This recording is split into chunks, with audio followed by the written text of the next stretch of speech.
Hello guys, good evening. Naririnig ako? Hello, good evening.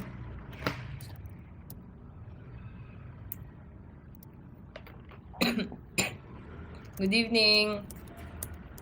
Sasalita ah. Good evening class.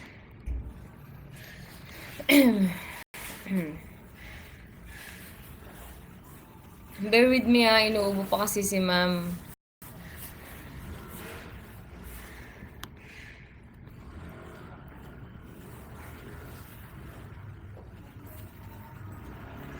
Okay, so let's start our class.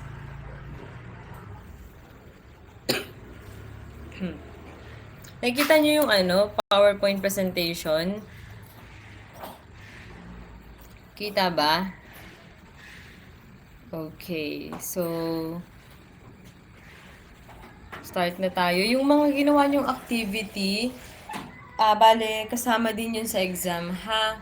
Yung mga ginawa niyong laboratory activities natin. So, ibabalik ko yun sa inyo by pag-meet natin on Wednesday para magamit nyo as reviewer nyo before the exam.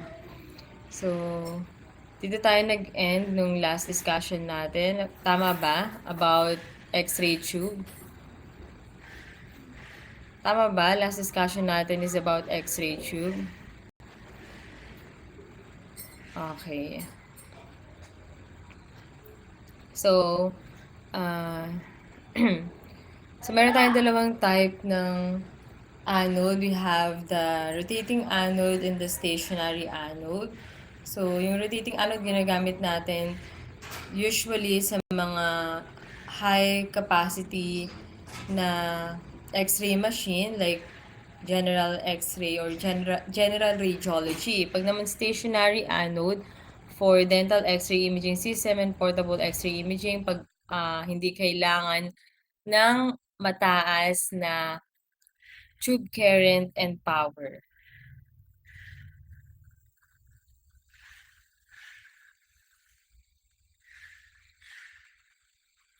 Okay, so rotating anode allows the electron beam to interact with a much larger target area kasi nga nagro-rotate. So, yung focal track natin, lahat yun pwedeng tumama dun yung ating electrons coming from cathode, then papunta sa may anode natin. Specifically, dun sa target area or sa ating focal track. So, ilan ba yung RPM ng rotating anode natin? 3,600 to 10,000 RPM. Paki-take note po yun, ha?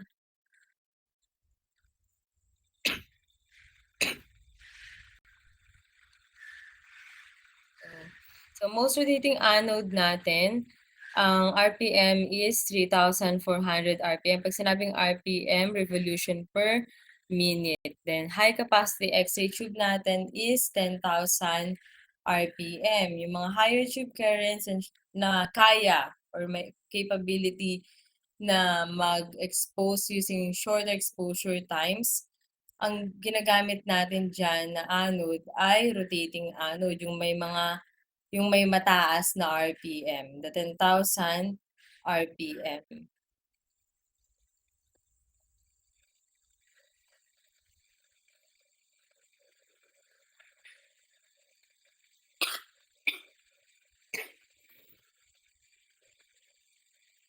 Okay, so part 2 ng anode natin, yung target. Okay, so anong meron sa target?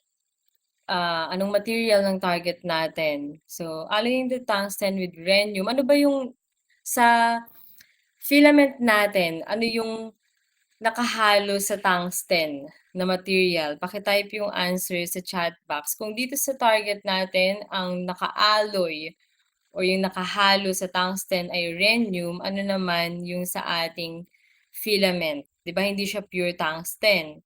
May iba pang metal na hinalo sa kanya. So, anong metal 'yon?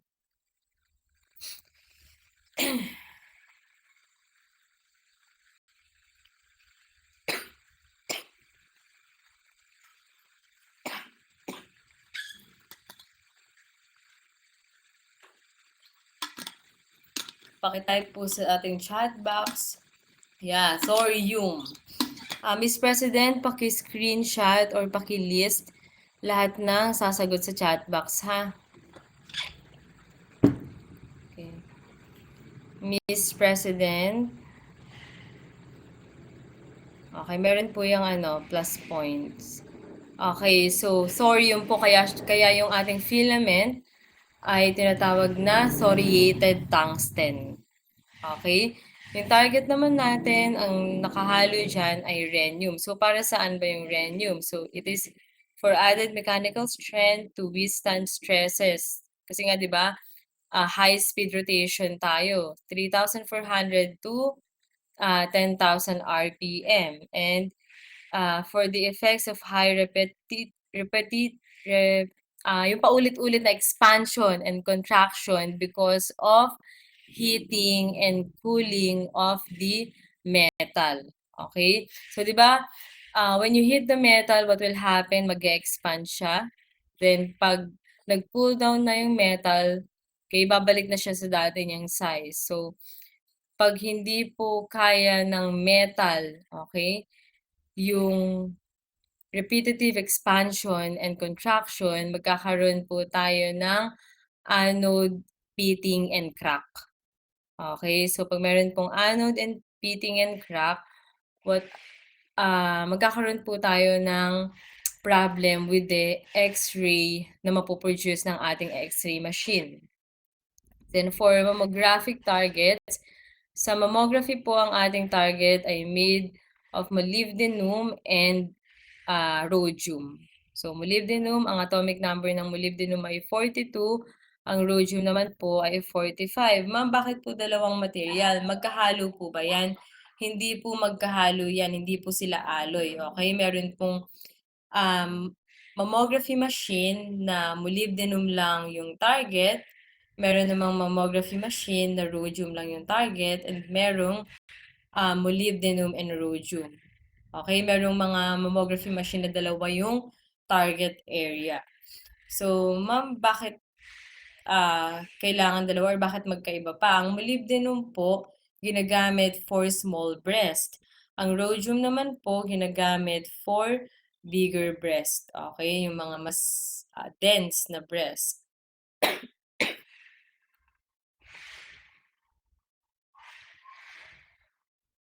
Okay. Next.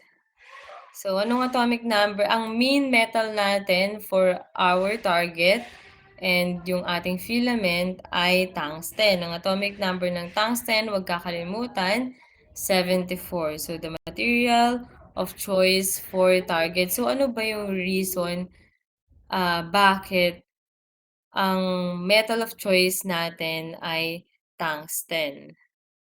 So, yung three main reasons po is because of its atomic number. Okay? Ano mapapansin nyo sa atomic number ng tungsten? Mataas po, 74. So, high atomic number results in high efficiency X-ray production and high energy X-ray. So, okay? So, mas kaya po makapag-produce ng higher energy X-rays pag mataas yung atomic number kasi naka-base or naapektuhan rin po ng atomic number yung energy ng X-rays na mapoproduce.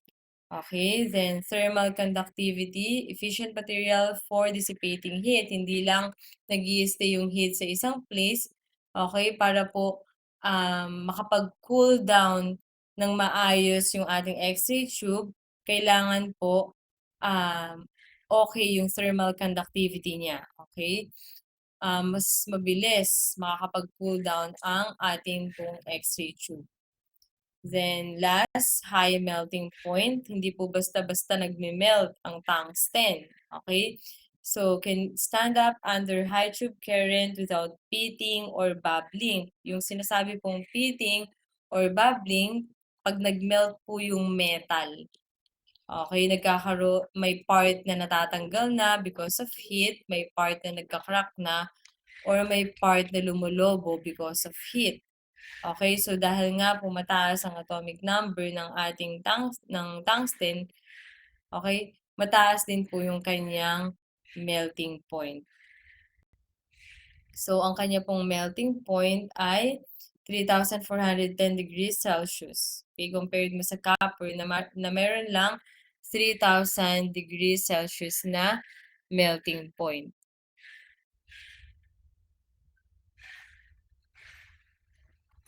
Okay, so ito po yung letter A, yun po yung itsura ng anode na walang kahit anong sira.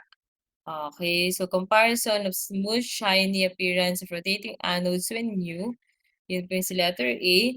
Tapos 'pag may problem na po, yun po si letter B, C, and D. Okay, so letter B and D, examples of anode separation and surface melting down were caused by slow rotation caused by bearing damage. Okay, so ma'am, 'di ba po sabi niyo kanina mataas yung melting point, kaya niya pong, mag-withstand ng mataas na temperature and hindi po siya gano'n agad masira because it is tungsten alloyed with rhenium, okay? But keep in mind class na metal pa rin 'yan, okey? Wala pong perfect metal, okey? May chances pa rin na masira 'yan. How? Okey, 'di ba nga ang rotating anode ay nagro-rotate, may reason why, okey? Hindi lang basta makapag-produce lang tayo ng high energy X-rays and, um, makapag-produce tayo ng madaming or mataas na intensity ng X-rays, hindi lang basta dun, okey? Kaya siya nagro-rotate, again nabanggit kanina, para po yung init hindi lang nakatutok sa isang area ng anode, okey? Dahil nga maraming puwedeng tamaan yung electrons na area because nagro-rotate yung ating anode, ok hin ah nadi-dissipate yung heat or nadi-distribute yung heat properly. Okay, so ang ang importance sa rotation ng ating anode ay yung kanyang bearing, the stator and the rotor. Okay, 'pag meron pong bearing damage, of course, may possibility na hindi na constant yung pag-ikot ng anode or may chances na na biglang babagal yung pag-rotate or may chance na biglang biglang tigil, okay? 'Pag nangyari yun, of course, may mga part diyan na may part diyan na makaka-receive ng mas madaming electrons or mas mataas na heat. And yung mga part na yun, dun po possible magkaroon ng meltdown or cracks, bubbling, pitting, okay? So, kasi 'di ba ang melting point ng tungsten ay 3,410 degrees Celsius. So, above that, of course, may possibility na mag-melt, na mag-crack, and magkaroon ng problem. Okay? Then, yung letter C po natin, letter C, exceeding of maximum heat storage letter D, okay, exceeding of maximum heat storage capacity. Okay, 'pag ganyan yung itsura, 'pag naka-receive, okey, ng sobrang taas or greater pa doon sa melting point ng tungsten.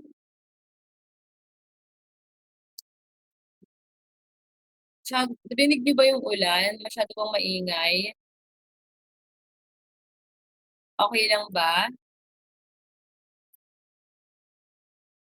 class? Hindi naman po, okey. Sige, thank you so much. Okay, so next, so characteristics of X-ray targets. So dito makikita niyo, of course, the element, chemical symbol, atomic number. Ano ba yung mahalagang characteristic X-ray na pino-produce ng ating X-ray tube? Yung K, characteristic radiation. Then yung melting temperature. Okay, so first, we have the tungsten. Ang chemical symbol ng tungsten ay capital letter W.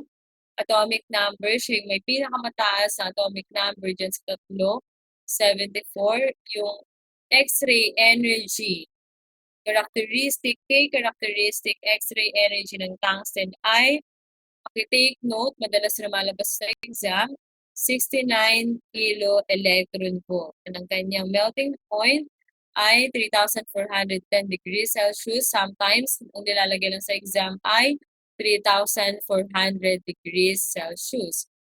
The molybdenum and rhodium is for um, target ng mammography X-ray imaging system. Okay?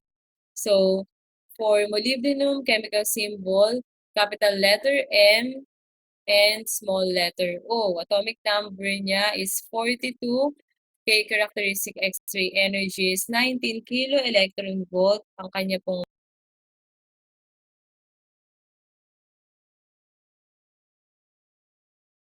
chemical symbol ay capital letter R and small letter H. Atomic number 45, K characteristic X-ray energy ay 23 kilo electron volt, and ang kanyang melting temperature ay 3,200 degrees Celsius. So lahat po yan important, kailangan nyo pong kabisaduhin. Okay, another part of our anode ay yung kanya pong stem. Okay? So, anode stem is the shaft between the anode and the rotor. So, kung yung mapapansin nyo yung darker orange, yun po yung anode stem. So, ang composition po niyan ay molybdenum. Okay? Ang composition po ng ating anode stem ay molybdenum. Paki-take note. Okay? Ma'am, eh, di ano 'to, pang ano 'to ma'am, mammography hindi, okey? Yan din po ay for general X-ray. Yung binanggit po natin kanina na molybdenum and rhodium, 'pag ang molybdenum po ay nasa target, material siya ng target, and meaning that's, for mammography, okey? So, ang anode stem po ay gawa po sa molybdenum. So, reason why it is for poor heat conductor kasi hindi pwede na yung heat na nare-receive ng ating anode target ay mapupunta hanggang dun sa kanyang bearing system. Magkakaroon po tayo ng damage sa bearing, okay? Or bearing damage.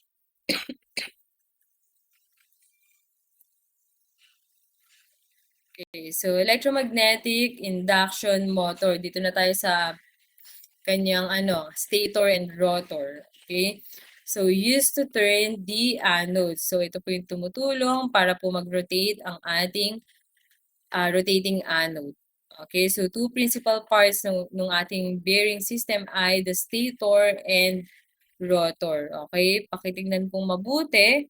Yung rotor, yung nasa gitna, then yung stator, yung nakapaligid. Okay? So, paano paano niyo tatandaan sino diyan yung alin diyan yung umiikot and alin diyan yung hindi? Okay, paki-take note na lang, stator, stay. Okay, hindi siya umiikot. The rotor is yung part na excuse me, yung part na naka-connect dun sa ating stem para po umikot yung ating anode. Okay? So, lagyan natin ng turo ko sa inyo. Okay, so ito po yung stator. And ito naman po yung rotor, yung nasa loob. Stator, stationary, rotor, yun po yung umiikot. Okay?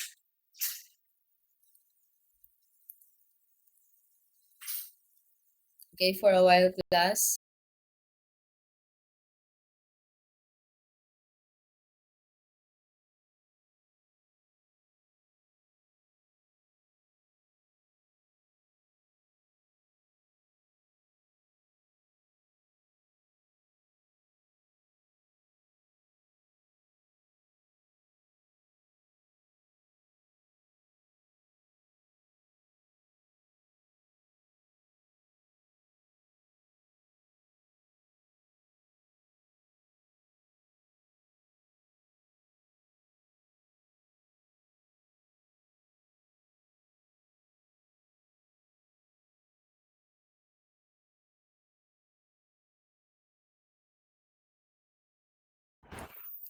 So, going back, So, yung rotor po, ay hindi, wala pa tayo sa rotor. Stator pa lang tayo. Yung stator po, ito po yung located outside the enclosure. Paki-take note, okay? Di ba meron tayong glass or metal enclosure? Okay? Yung glass or metal enclosure po is what? Vacuum po yan. Okay, ang nandyan lang is yung ating anode and yung ating cathode. And of course, yung nakakonect sa kanya na rotor. Okay, paki-take note, nasa labas po ng glass or metal enclosure ang ating stator. Okay? So, kung makita nyo, sa cross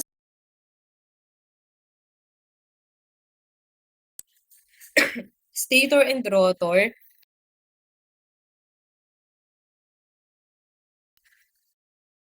is ito. And yung rotor, yung nasa gitna. Okay, ito yung sa cross-sectional view ng ating stator and rotor. Kung titignan nyo siya, na buo yung X-ray tube, ang stator, again, nasa labas po ng ating glass or metal enclosure. Okay, ito po ang ating stator. Tapos, lagyan natin ng outline yung glass or metal enclosure para mapansin nyo. Okay, so ito po yung glass or metal enclosure. Okay, tapos ito po yung ating anode, then yung kanyang stem, then the rotor. Okay, the bearing. Okay? So, stationary coil winding. So, saan gawa ang ating stator? Electromagnets.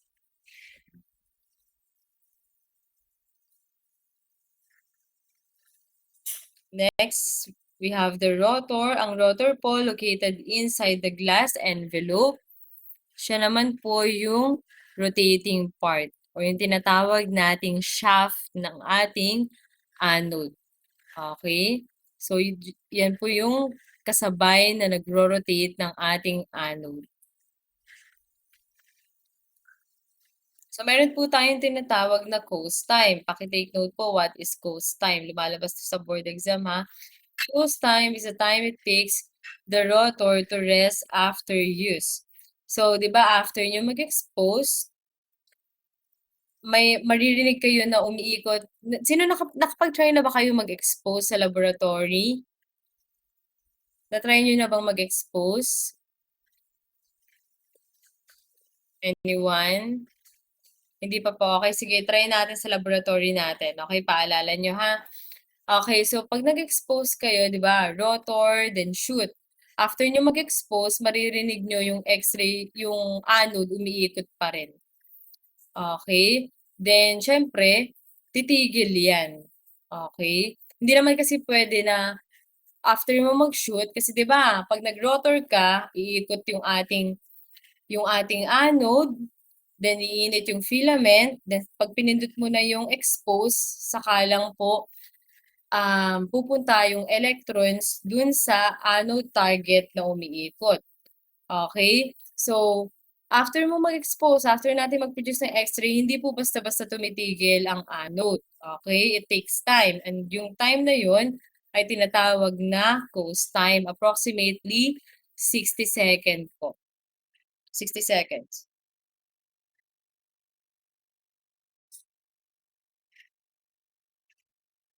Okay? For a while, class.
Pan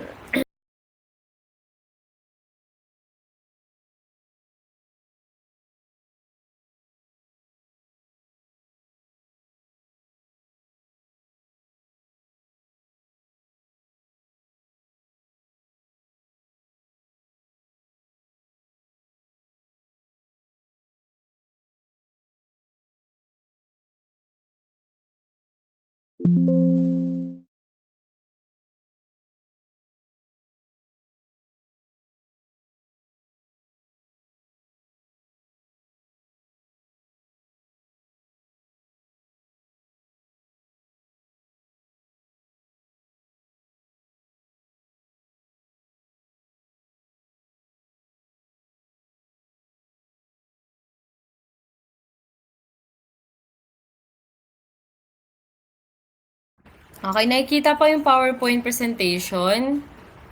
Anyone? Nakikita pa po? Okay, for a while. Let me check.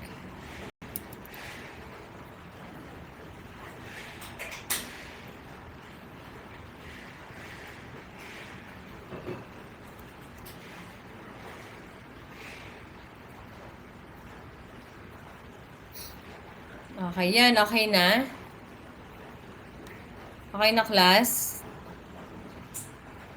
Okay, so going back. So, meron po tayong tinatawag na line focus principle. Okay? So, design incorporated into X-ray tube target. So, what is line focus principle? So, kung mapapansin niyo po dyan, meron po tayong tinatawag na actual focal spot size and effective focal spot size. So, para saan po yung focal spot? Okay? Ang focal spot po, yan po yung magdidictate kung ang image na mapoproduce nyo ay may mataas na what do you call that? Resolution or mababang resolution, or kung ang mapoproduce mong image ay sharp image or not. Okay? So, pag large focal spot, di ba we have two focal spot na pinipili? Okay? Isa yun sa mga technical factors na ina-adjust natin. Pag large focal spot, it means large area of the target yung gagamitin mo. Okay? Ginagamit po yun pag malaking body part yung kukuhaan. So, like for example, abdomen, yung mga makakapal, abdomen, pelvis, chest, okay? Pag naman po small focal spot, ito naman meaning small target area. Okay, sa small area lang po tatama ang ating electrons and sa small area lang po manggagaling ang ating X-rays. Okay? So, ito ay ginagamit naman po sa mga small body parts like yung ating hand, yung ating wrist. Okay?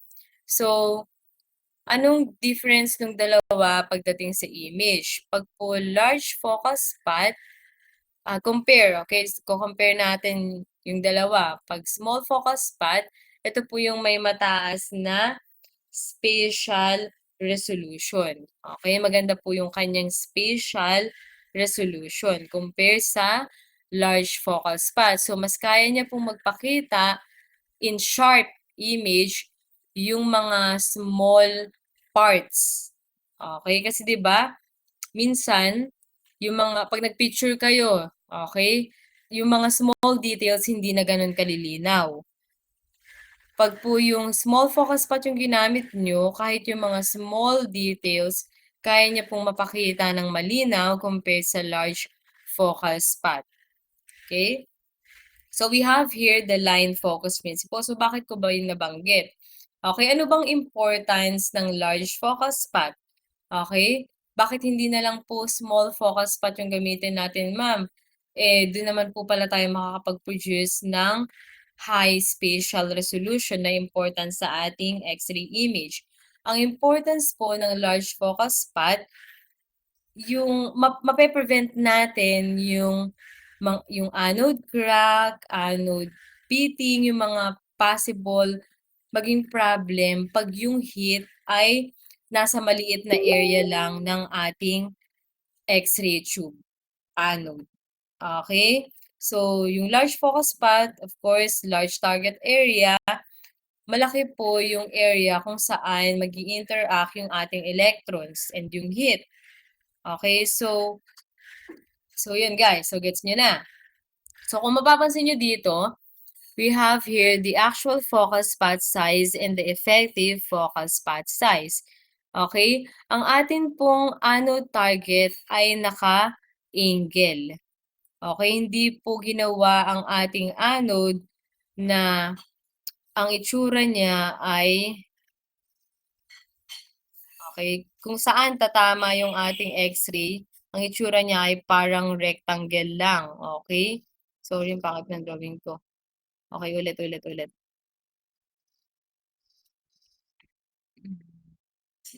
Okay, so ito. Kung mapapansin nyo, naka-angle siya. Hindi siya ginawa na straight na rectangle. Okay, tama. Merong part na naka-angle. And yung part po na naka-angle is dun pa po yung ating target. Okay, so perfect po yan. Kasi kung mapapansin nyo, ito po yung actual focal spot size. Okay? Yung actual focal spot size ay mas malaki kaysa sa effective focal spot size. Dahil nga po siya ay angulated. So, pag baba nung X-rays, okay, pag-exit dun sa window, ang mariregister ay maliit lang yung focal spot area na ginamit. But in reality, malaki. Okay, malaki po yung target area kung saan nag-interact yung ating electrons. So, sa gantong paraan, okay, nakakapag-produce po tayo ng mataas na spatial resolution. At the same time, yung heat ay sa malaking area nag-i-interact. Okay, yung electrons ay sa malaking area nag-i-interact. So, it allows large area for heating while maintaining a small focal spot size. Okay, naintindihan ba, class? Naintindihan po? Class? Saan na sila? Okay, thank you so much. Ano to sa labat? As in, sa labat na tinitimpla, sa labat na. Okay.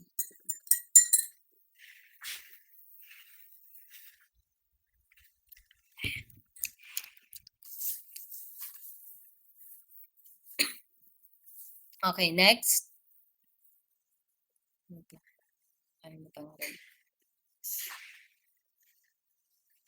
Okay, so yung atin pong diagnostic X-ray tube target ay angulated po ng 5 to 20 degrees. Paki-take note po 'yun ha.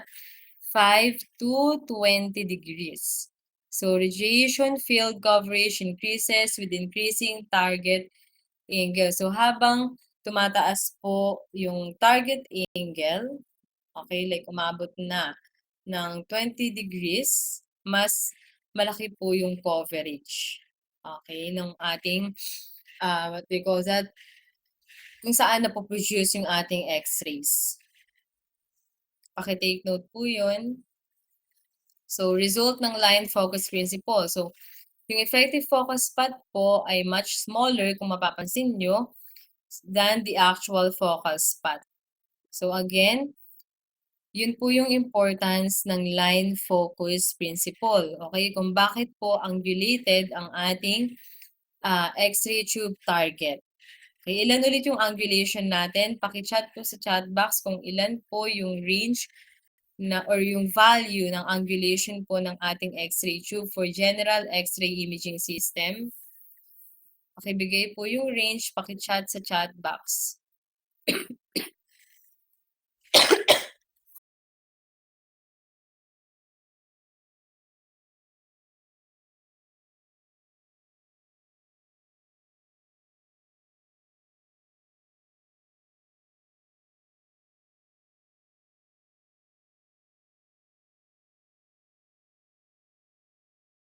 Okay, kaya pala hindi kayo nagchat-chat kasi pala naka-close yung mic ko. Okay, going back. Balikan natin. Hindi nyo pala narinig mga pinagsabi ko. Okay, so saan na ba tayo? Dito. So, yung ating pong diagnostic X-ray tube target, yung kanya pong angulation ay 5 to 20 degrees. Okay, so habang lumalaki po yung angulation, mas lumalaki po yung radiation field or kung saan, yung coverage po kung saan napoproduce yung ating X-ray. Okay? So, increasing X-ray tube target angulation, okay, nag-i-increase din po yung radiation field coverage natin. So, ano pong result ng line focus principle? Yung effective focus spot po natin liliit. Then, yung area kung saan po mapoproduce yung ating X-ray or kung saan mag-interact yung electrons and yung heat ay malaki. Okay? So, yun po yung result ng ating line focus principle. So, ilan po ulit yung angulation ng ating general X-ray imaging system, yung range, pakibigay, paki-chat po sa chat box.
Okay, so tama po, 5 to 20 degrees. So, yung effective focus spot or the effective target area, ito po yung area projected onto the patient and image receptor. Okay, kung saan po nag-exit yung ating X-rays. Okay, yun po yung tinatawag nating effective focus spot or effective target area. Yung actual focus spot naman po, the area on the anode target that is exposed to electrons from the tube current. So ito po, pwede rin po itong tawaging or i-associate sa atin pong tube current. Okay? Kung yung path po ng electrons natin coming from cathode to anode. Okay, so yun po yung actual focal spot.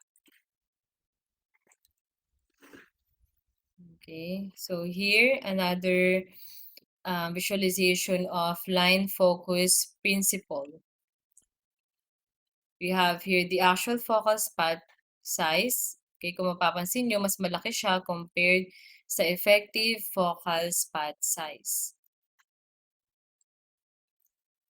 So, advantages ng line focus principle, it improves spatial resolution kasi sabi ko nga sa inyo, pag mas maliit yung focal spot size, mas maganda yung spatial resolution. And it improves heat capacity kasi sa malaking target area po nag-i-interact yung electrons kung saan napoproduce yung ating heat. So, hindi lang naman po advantages ang meron ng line focus principle. Of course, meron po tayong tinatawag na limiting factor. So, ano ba yung limiting factor ng line focus principle natin? The ability of the cone of X-rays produced to adequately cover the largest field size used. Okay. So habang, papaliit kasi yung effective focal spot size, of course, yung 'di ba ang travel ng X-ray natin nagda-diverge siya, okay.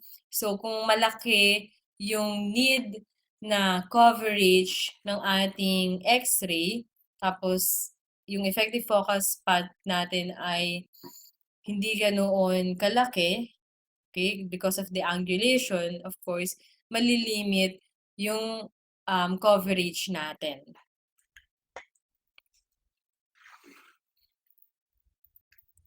Okay, as the target angle decreases, the effective focal spot size also decreases. So, 'pag, i-correlate natin sa spatial resolution, okay?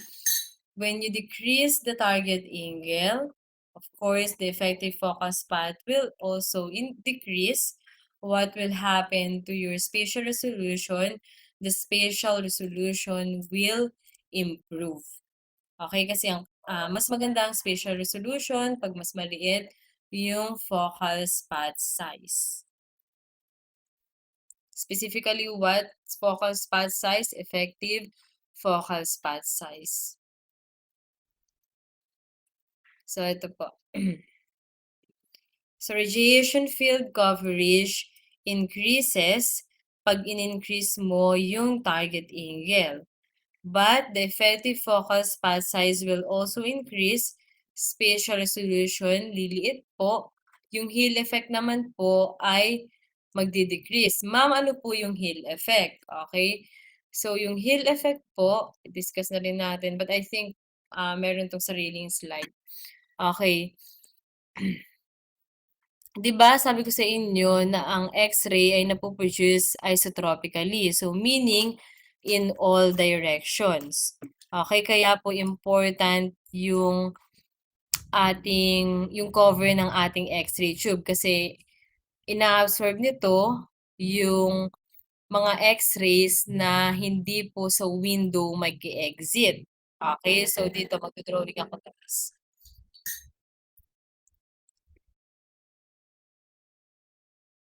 Wait lang.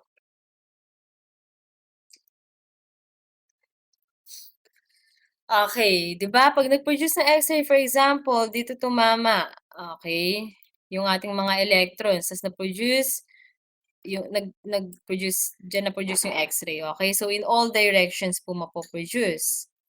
Okay, so yung mga X-rays na hindi sa window mag-e-exit, of course maaabsorb nung cover ng ating X-ray tube. Okay, dahil nga po, angulated yung ating anode target. Okay, kung mapapansin nyo, lahat ng X-rays na mapo-produce tapos ang kanyang direction ay papunta po sa side ng ating anode, okay, naa-absorb po nung anode hill yung X-ray na yun. Ito yung siya guys, ito yung part na yun, ayan yung anode hill. Yung X-rays na diyaan po nakatutok ay ma-absorb po ng anode hill. Yan po yung tinatawag na Hill effect. Okay, kaya po mas marami or mas mataas yung X-ray intensity sa cathode side compared sa anode side. Ang anode side po, of course, yung X-rays na nandito sa side na to. Ang cathode side is itong mga X-ray na papunta po dito. Of course, papunta saan? Sa cathode side. Okay? So, kaya po mas maliit yung intensity ng X-ray sa anode side compared sa cathode side because of the Hill effect kasi na-absorb po ng Hill ng ating anode yung X-rays. Okay, naintindihan po guys kung ano yung Hill effect? Naintindihan, class? Class, naintindihan po? Okay, thank you so much. Okay, magdo-drawing tayo ulit mamaya.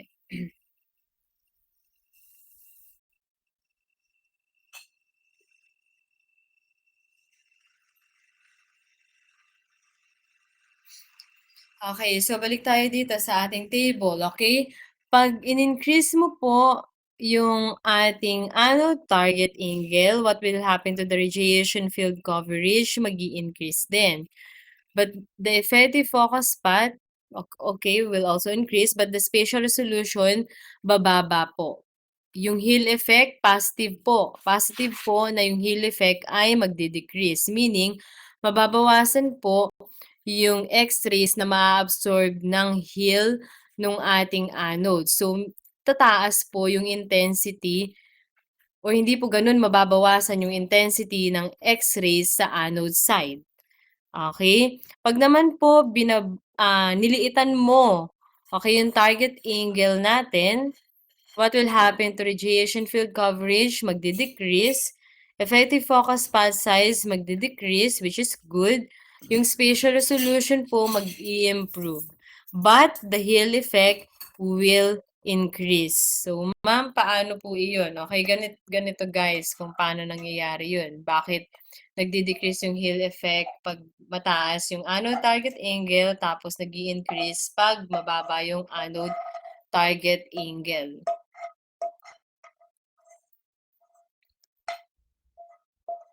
Okay, so mag-drawing tayo ng anode na angulated. Ano ba 'to? Ba't ganyan?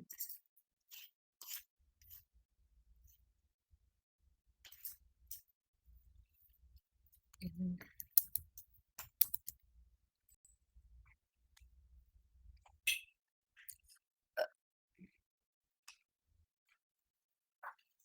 Yan. Okay. So, ito po yung malaki yung target angle.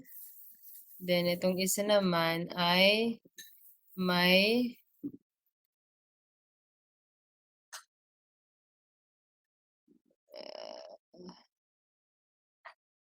saan makita yung difference?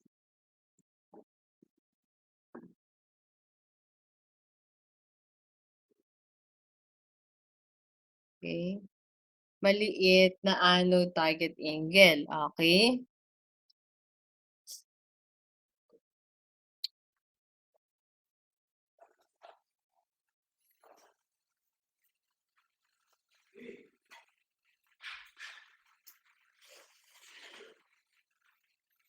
Wait lang, check ko sa PPT ko kung nasaan yung ano, sa Hill effect. Para mas makita niyo yung difference. Hindi ko ma-drawing ng maayos. Saan?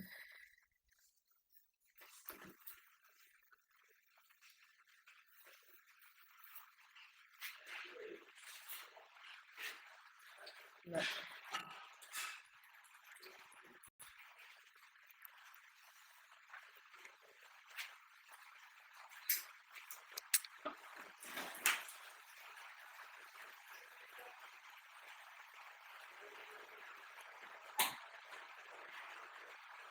Langgay has for a while.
Yan class, so nakikita nyo ba yung shinare kong screen? Nakikita ba class? Okay, so meron po tayong may large anode target angle, then yung small anode target angle. So sa large anode target angle, mas maliit po yung Hill effect. Okay? Compare sa small anode target angle. So paano po yun nangyayari?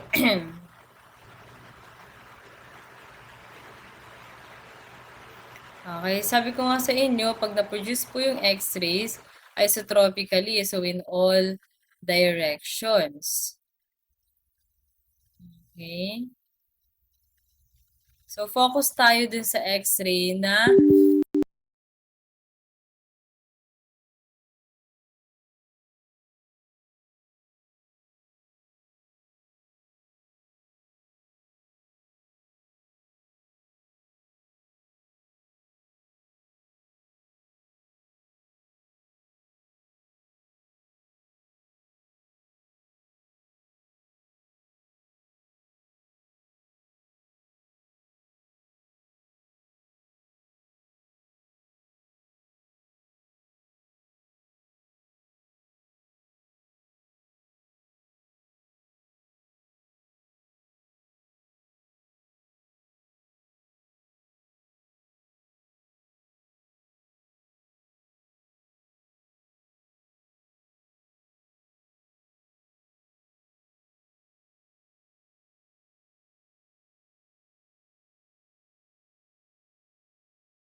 okay, sorry class, na-disconnect si ma'am for a while.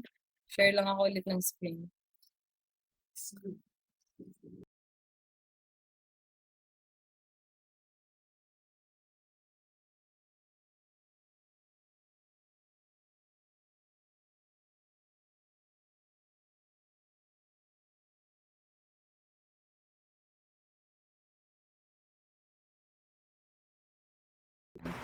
Okay class, 15 minutes break muna tayo. Ayusin ko lang yung laptop ko. Okay, medyo nagloloko siya kaya na-disconnect. Okay, for a while.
Okay, so let's continue.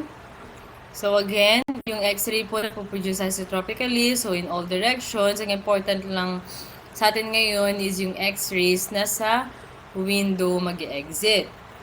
Okay? So, kung mapapansin nyo, sabi ko nga sa inyo, dahil sa Hill effect, mas mataas po yung intensity ng X-ray sa cathode side compared sa anode side dahil po na-absorb ng Hill ng anode yung ating X-rays. So, pagdating po dito, ma-absorb na po iyan. Okay, so ganyan yung itsura niya. So, itong side po, kung nasan ako nagdo-drawing, yan po yung may greater anode angle. Okay? So, pag meron pong greater anode angle, lesser po yung Hill effect. Compared po dito sa merong smaller anode angle, pag nag-produce tayo ng X-ray, ito lang yung coverage niya.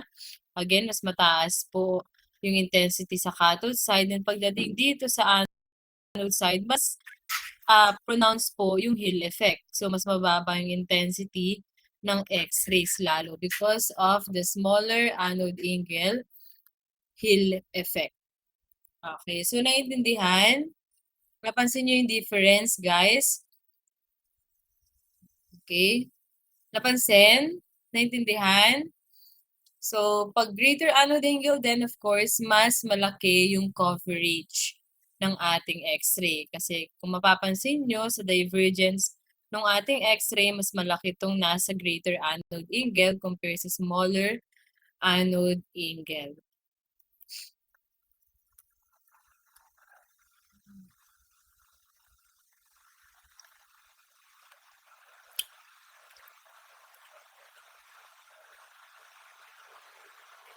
Okay, so balik na tayo.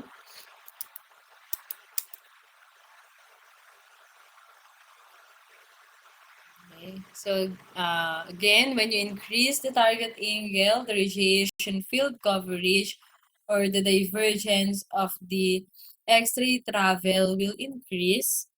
Effective focus path size will also increase. Spatial resolution, bababa. Yung Hill effect po natin, hindi ganun ka-pronounced pag mas malaki yung target angle. When you decrease the target angle, radiation field coverage will decrease, effective focus path size will decrease, spatial resolution will improve, and the Hill effect will increase.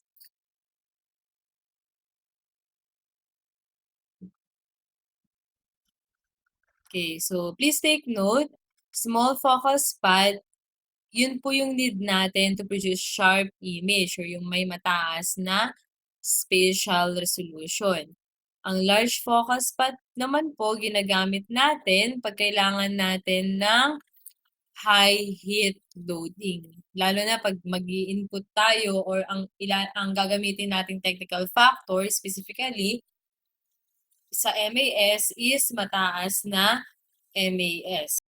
Okay, kasi ang mataas na MAS ay magpuproduce po ng mataas na heat. And usually, yung mga may matataas na technical factors ay ginagamit natin sa malalaking body part.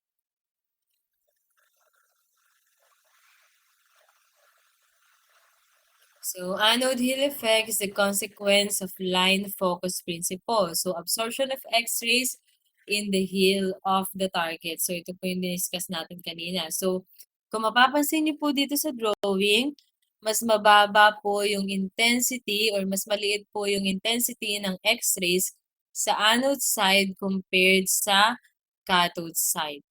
Yung X-ray intensity po sa cathode side ay umaabot ng 120%. Sa atin naman pong anode side ay 75%. So, usually natatanong ilan daw yung difference ng intensity ng cathode side sa anode side. Okay, so pakitype nga sa chat box. Okay, pakicompute ilan po yung difference ng X-ray intensity sa anode side compared sa cathode side. Pakitype po sa chat box. Difference nila ha.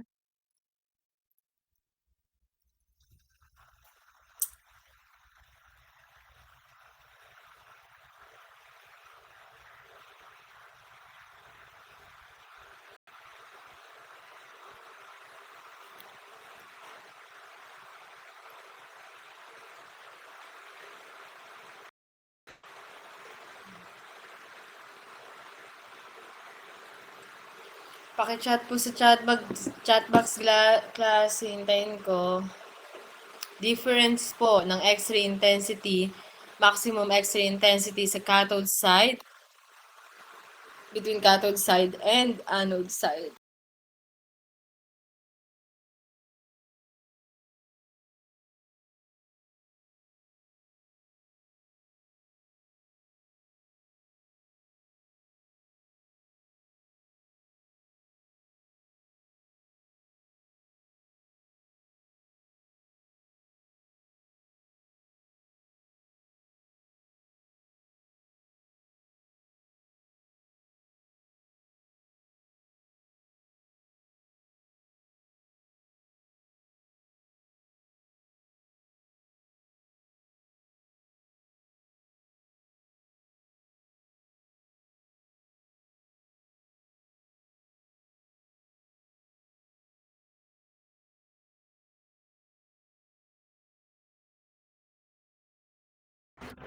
Okay, I need the magnitude. Okay, gaano? Okay, yung difference. Okay, in numerical value. Okay? Between dun sa maximum intensity ng cathode side and anode side.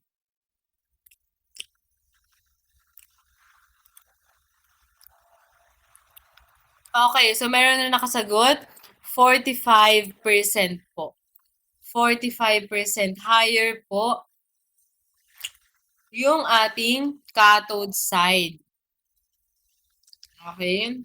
Compared sa anode side. Pakitake note po yun, 45% na mas mataas ang cathode side compared sa anode side because of the Hill effect. So, lumalabas po yan sa exam.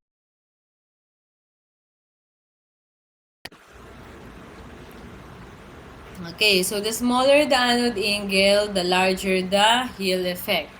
So, the Hill effect results in smaller effective focus path and less radiation intensity on the anode side of the X-ray beam because of the absorption of X-rays sa ating anode hill.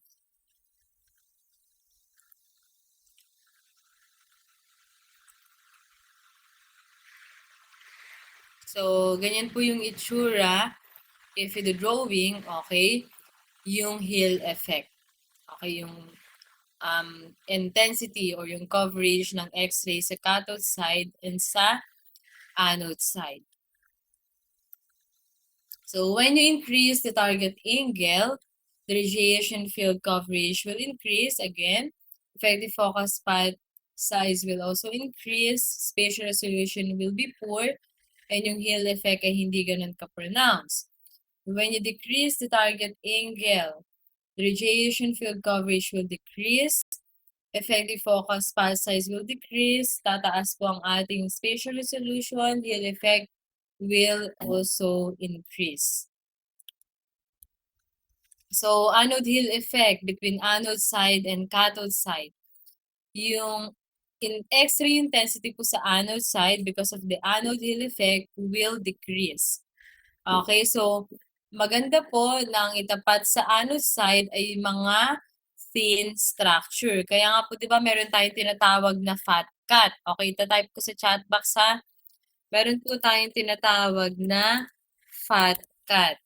Okay, ma'am, ano po yung fat cut?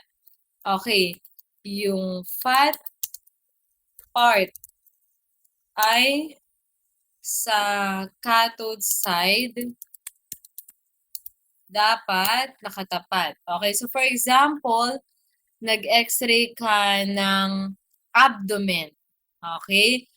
Anong part? Okay, kayo yung sasagot ha. Pakitype sa ating chat box. Anong part yung nakatapat sa cathode and anong part yung nakatapat sa anode. Okay, di ba? Pag whole abdomen, we have yung upper abdomen and yung ating lower abdomen. Sa lower abdomen, of course, nandyan po yung ating near sa pelvis area and yung ating upper abdomen near sa lung area. So ano po yung itatapat nyo sa anode side and sa cathode side? Paki-type po sa chat box.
Okay, so let's see.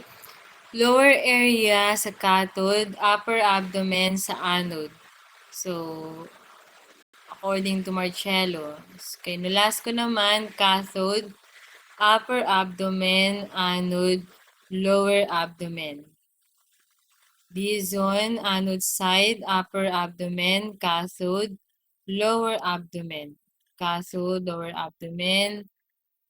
Okay, okay. Paki-screenshot yung answer ha, Miss President. Okay, ang tamang sagot po, ano ba yung mas makapal na part? Okay? Yung inyo bang upper abdomen or yung inyong lower abdomen? Ang makapal po na part ay yung inyo pong lower abdomen. Okay? Yung nasa pelvis area na po. Okay? So, yun po dapat yung nakatapat sa cathode side. Kasi sa cathode side po, mas mataas yung X-ray intensity compared sa anode side. Okay? So, mas madami po yung X-ray sa cathode side compared sa anode side. So, dapat po ang nakatapat sa cathode side ay mga thick structure. So, yun po yung tinatawag natin na fat cut. Okay? Then sa anode side, decrease effective focal spot size. Sa cathode side, increase effective focal spot size. Okay? So, mas if you want, okay, na so yung mas malinaw or yung mas improved na spatial resolution nasaan? Nandun po sa may maliit na effective focal spot size. Okay, saang side yon? Sa anode side. And then, sa anode side po, decrease focal spot blooming. Sa cathode side, increase focal spot blooming. Dahil po, mas mataas po yung heat sa cathode compared sa anode side. Ang focal spot blooming po, for example, ang original size ng focal spot niyo ay 1 centimeter. 'Di ba? Pag meron pong heat, nag-e-expand po ang metal. Okay? Pag nag-expand po yung metal or nag-expand yung inyong focal spot because gawa po sa metal ang focal spot, yun po yung tinatawag nating focal spot blooming. Okay? Initially, 1 centimeter yung size, then naging 1.5. Okay? So, yun po yung focal spot blooming. Nag-i-increase yung size ng focal spot because of increased heat. Excuse me. Okay. Naintindihan, class? Naintindihan po?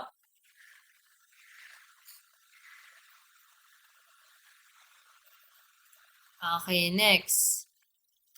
Next, meron po tayong tinatawag na extrafocal X-rays or yung tinatawag nating off-focus radiation. Okay, nabanggit ko na to sa inyo if I'm not mistaken. Ito po yung mga X-rays na hindi po sa focal spot na produce. Okay, kasi nga 'di ba yung anode natin, okay, may iba pa siyang ang X-ray kasi 'di ba sa focal tract or sa focal spot lang dapat mapo-produce. So, hindi lang naman focal tract or focal spot ang part ng anode natin. Okay, may iba pa siyang part. Ang anode natin ay disc shape. Okay? So, pag ang electrons ay nag-interact sa ibang part ng anode, okay, hindi po sa focal tract, tapos yung mapoproduce nating X-ray ay hindi sa focal spot na produce, ang tawag po doon ay extrafocal X-rays or off-focus radiation. Okay, so X-rays produced in the anode but not at the focal spot. So, ano pong effect ng extrafocal X-ray? So, tataas lang po yung skin dose or yung dosage na ma-absorb ng pasyente nyo. Kasi ang extrafocal X-rays po ay may mababang energy ng X-rays. Pag ang energy ng X-ray ay mababa, hindi po yan makakatagos or makaka-exit sa patient nyo. Ang mangyayari, mag-i-interact lang yan sa patient nyo by photoelectric interaction or by absorption. So, it reduces image contrast kasi makakapag-produce kayo ng scatter radiation because of the extrafocal X-rays dahil po may mababa pong energy ang extrafocal X-rays. Pag mababa po ang energy ng X-rays, magkakaroon po tayo ng dalawang interaction, the photoelectric interaction, complete absorption, and the Compton interaction, okay, na nagpo-produce ng scattered radiation. So, exposure of tissue that was intended to be excluded by the collimator. Okay, yung off-focus radiation po, wait lang for a while.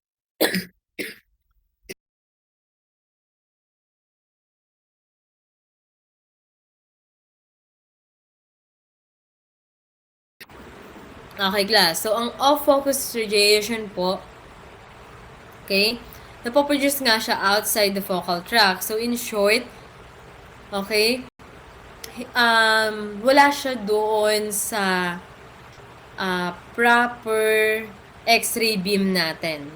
Okay? So, di ba, we have the collimator. Okay? Pag nag-collimate ka, of course, kung ano lang yung nandoon sa loob ng region of interest or the collimated field mo, yun lang yung may expose. Ang nangyayari because of the extrafocal X-rays, yung mga yung part na yung collimated area o yung part na hindi naman dapat may X-ray or hindi naman dapat may expose sa X-rays ay may expose po sa extrafocal X-rays. Okay? Kasi ang nako-collimate lang naman natin dyan, ang na-adjust lang yan is yung ating actual X-ray beam. Okay? But because of the extrafocal X-rays, ang nangyayari, yung travel niyan, hindi same dun sa X-ray beam natin. Ang travel niyan is iba.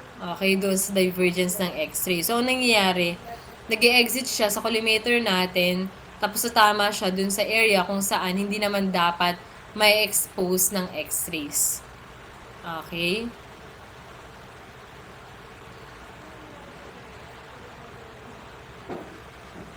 Okay. So, may ginawa po yung ating engineers, okay? Para po ang extrafocal X-rays ay hindi ganoon mag-cause ng additional radiation dose sa ating pasyente.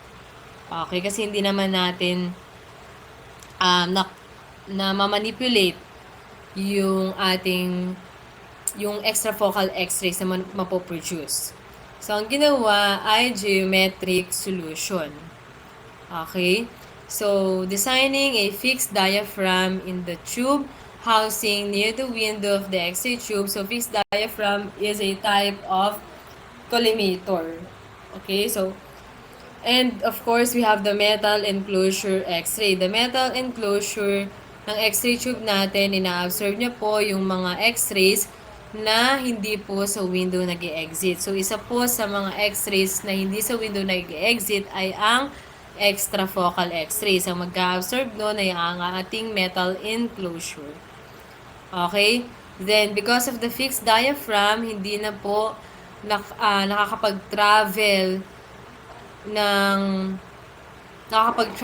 outside nang hindi na-absorb yung extrafocal X-rays. Okay, ma'am, paano po yun? Before kasi, yung mga X-ray tube, walang fixed diaphragm. So, window agad yan. Okay? Ito yun, guys. Saan ba yun? Oh.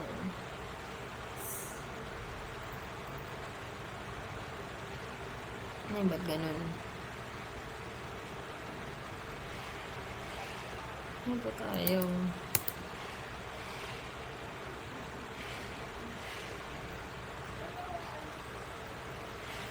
Okay. Okay, so before kasi window agad to. So in short, wala po itong box na to. Okay, so yung mga extrafocal X-rays, magta-travel sila nang hindi same sa direction ng ating X-ray beam. Okay, so mag-e-exit sila sa window dahil walang ibang mag-absorb sa kanila. Nakakalabas sila, mag-i-interact sila doon sa body part na hindi naman dapat ma-expose sa X-ray. So, example, ayan, okay, pag nag-exit sila, hindi same sa travel nung mga X-rays na sa focal spot na produce. Okay, because of this fixed diaphragm na collimator,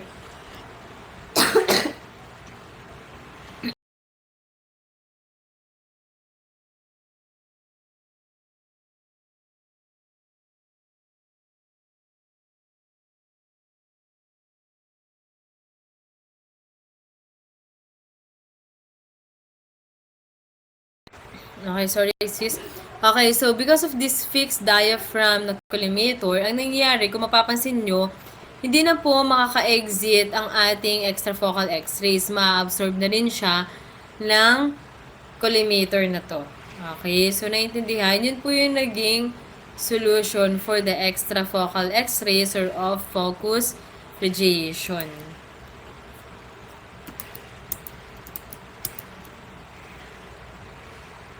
Okay, so X-ray tube failure, okay? Ang X-ray tube naman hindi siya perfectly made, okay? Nagfi-fail pa rin ang X-ray tube. Okay, for a while.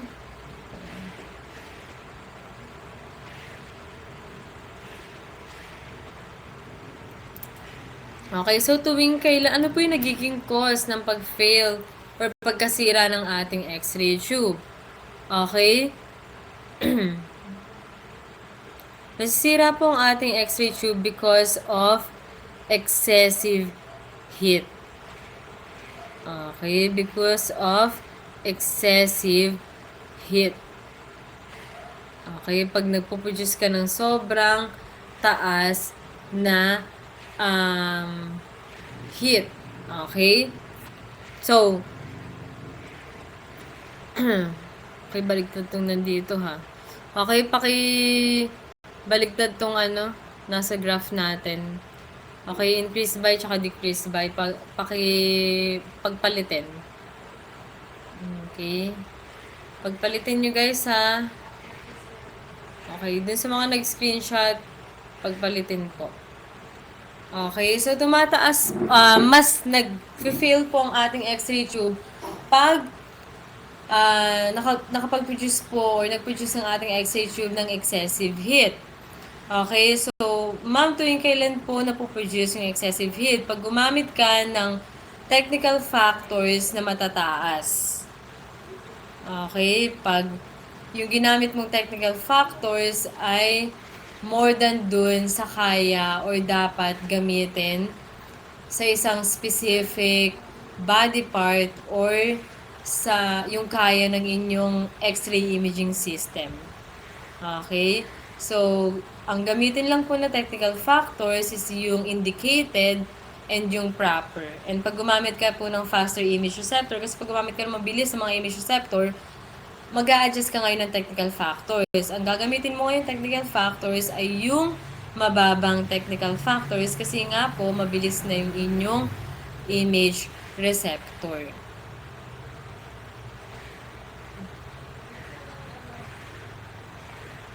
Okay. So, please take note, excessive heat results in reduced X-ray tube life. Okay, bumababa po ang buhay ng X-ray tube nyo because of excessive heat. Mas nagfi-fail ang X-ray tube pag mataas ang heat. Okay, naintindihan class? Naintindihan po? Okay. So, ano nga yung gagawin dyan sa heat na yan, ma'am? Okay? Pwede bang makapag-produce ng X-ray ng walang heat? Hindi, guys. Kasi ang atin pong X-ray tube ay, ang kaya niya lang makapag-produce ng 1% X-rays, then 99% heat na po yung napoproduce ng ating X-ray tube. Ang ating X-ray tube ay hindi ganun ka-perfect. Imagine, 1% X-rays, 99% heat. Okay, so ma'am, anong gagawin natin dun sa heat? Okay, ano pong ginawa ng mga engineers or yung mga gumawa ng mga X-ray tube? Okay, para po magkaroon po tayo ng X-ray tube na kayang tumagal kahit na ang taas ng heat na napoproduce. Okay, so meron po tayong, inaral po nila yung 3 ways of heat dissipation. Okay, di ba? Sa 3 ways of heat dissipation, we have the radiation, convection, and conduction. Paki-take note po, radiation, convection, conduction. So, sa radiation po, the transfer of heat by the emission of infrared radiation. Okay, so yung heat po na napoproduce, nata-transfer or nadidissipate by emission of infrared radiation. Conduction naman po, yung heat ay nadidissipate by transfer of energy from one area of an object to another. And pag convection naman po, the transfer of heat by movement of heated substance from one place to another. So, best example po ito, guys. Okay? So, 'di ba? 99% heat.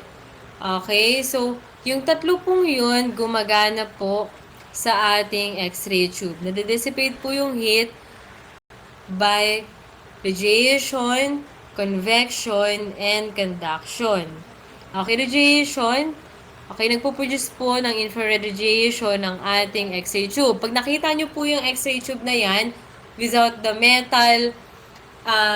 metal cover niya, umiilaw po yung ating X-ray tube. Nagpo-produce siya ng bright red glow. Okay, and that is the infrared or the radiation.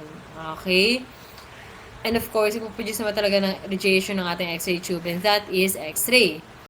And then, yung conduction naman po, lilipat yung heat na na-produce from anode to its nearby structure. Okay, yung pinakamalapit sa kanya na metal din, made of molybdenum, ay yung kanyang stem. Okay? Then, meron po tayong cooling fins outside. Okay?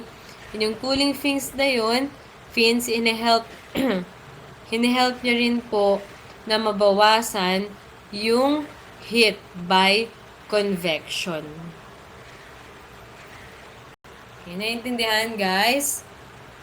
So, kailangan alam niyo yung mga part ng X-ray tube na nag-help to dissipate the heat.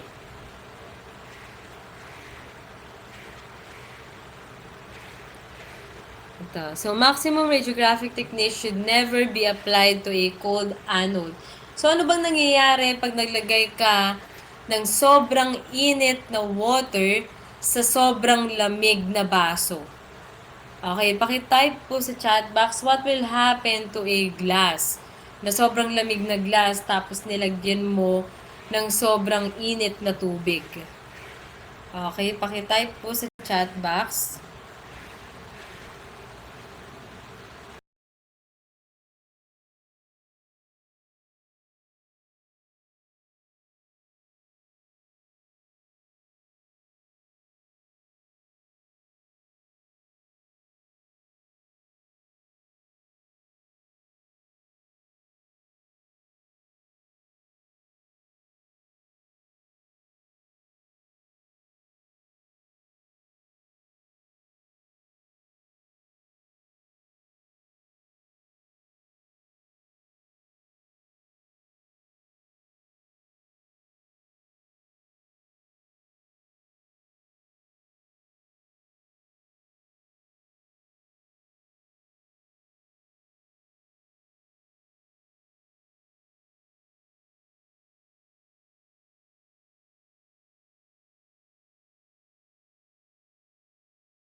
Okay, so yung glass ay mababasag.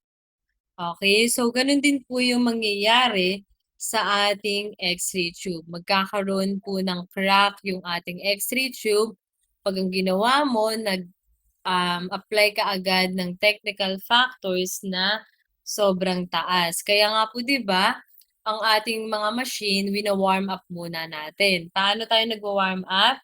Nag-a-apply tayo ng technical factors, yung pinakamababang technical factors na pwede. Okay, then we expose.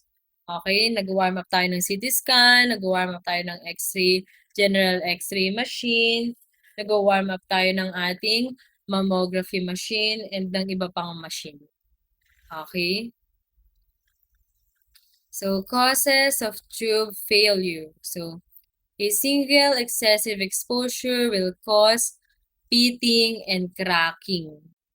Then, yung long exposure time causes excessive heating of the anode, causes damage to the bearings on the rotor assembly, and it causes warping and rotational friction of the anode. Okay, so itong single excessive exposure, yung nag-expose ka ng sobrang taas using mataas na technical factors in just single exposure, or pwede din ginamit mo to tapos malamig yung anode, okay? Magkakaroon po tayo ng pitting and cracking. Pag naman po gumamit ka ng longer exposure time, ang tagal mo nag-expose, okay, na nag-heat na ng sobra yung anode at umabot na yung heat niya sa kanyang bearing, syempre madadamage po ang ating bearing. Okay, na magkukos para po mahirapan na ngayon magkaroon ng smooth rotation ang ating X-ray tube. And of course, causes warping and rotational friction of the anode. Then, we also have vaporization of the filament.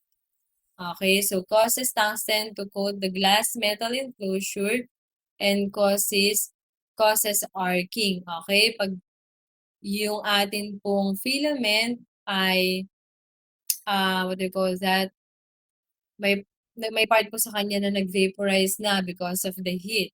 Okay, yung part na nag-vaporize will cover our window or the other part of the glass or metal enclosure.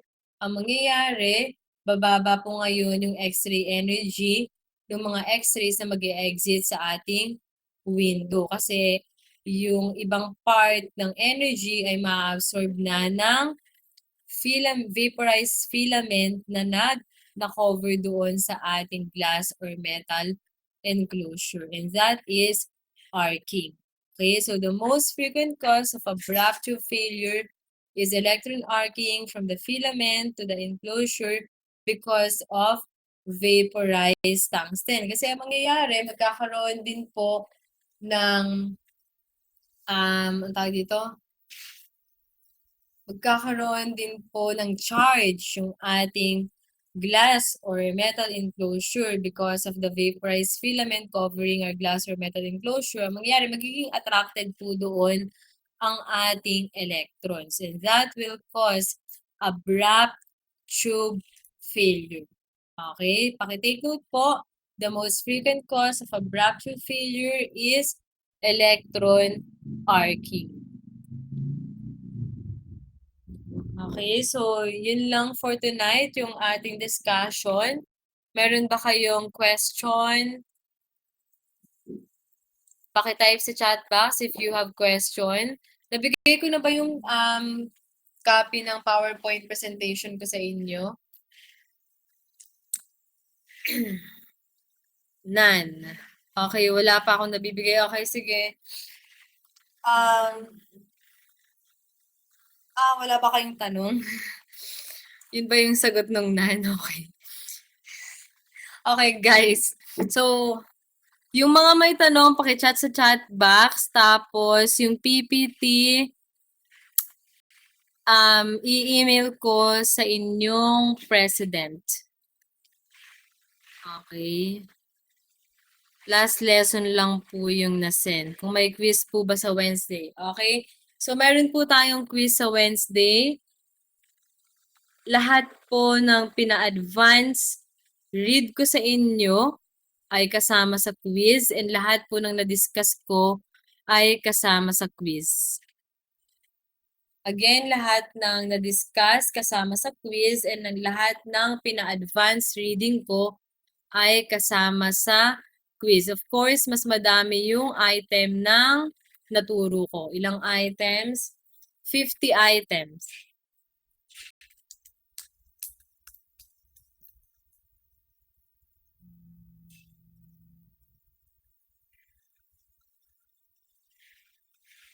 Okay, meron pa bang question?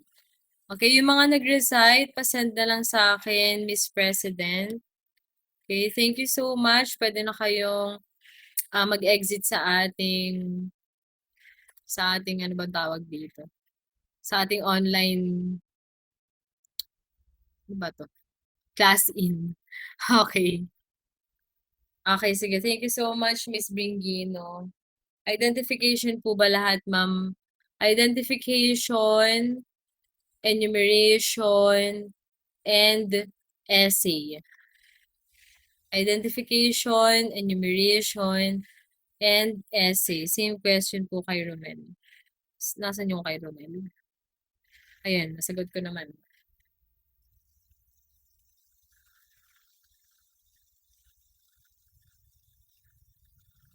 Yung PPT, email ko kay Miss President, ha? If may question, chat lang sa chat box. If wala, pwede na mag-exit.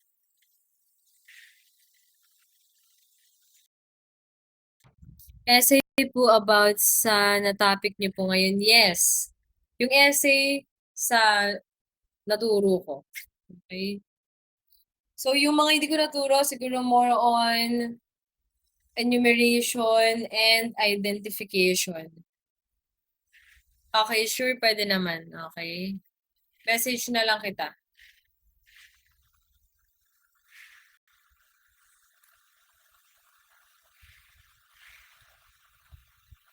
You're welcome. Welcome, class. Hindi na, wag na natin isama yun. Pero meron akong quiz nun. Pwede ko naman idagdag if ever. Thank you so much. Ano ba, gusto nyo ba? Electron configuration?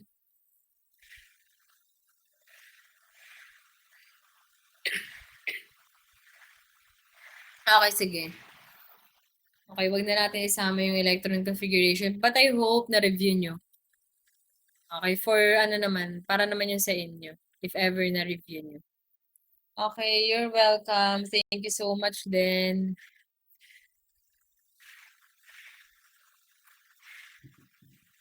Thank you, class. Thank you.